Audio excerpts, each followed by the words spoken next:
Every major company running software today, banks, hospitals, e-commerce platforms, they all have one thing in common. They run containers. And if you do not understand Docker, you are already behind.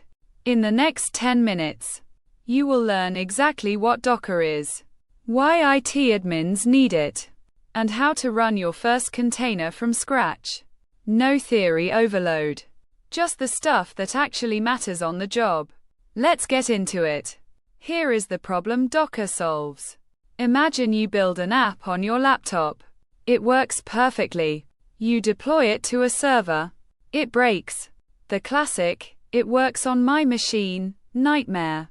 That happens because different environments have different configurations, different library versions, different operating system settings. Docker fixes this by packaging your application and everything it needs into one portable unit, called a container. Think of a container like a lunchbox. Everything your app needs to run, the code, the settings, the dependencies, all sealed inside. You carry that lunchbox to any server, open it, and it just works. Now, you might be thinking, is this not the same as a virtual machine? No. And this is important to understand. A virtual machine runs an entire operating system on top of your hardware. That takes gigabytes of disk space and minutes to boot. A Docker container shares the host operating system's kernel. It is lightweight. It starts in seconds. You can run dozens of containers on a single server where you might only run 3 or 4 virtual machines. For IT admins, this matters because more and more services are being deployed as containers. Databases, web servers, monitoring tools, even Active Directory alternatives. If you manage infrastructure, you will encounter Docker. It is no longer optional. It also appears in certification paths.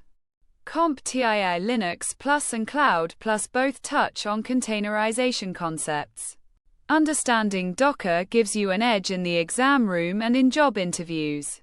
We are working on Ubuntu Server 22.04. If you need a server to practice on, ITLabZA has affordable VPS plans. Link is in the description. You can also use a local VM in VirtualBox or VMware. Let's walk through this step by step. Step 1.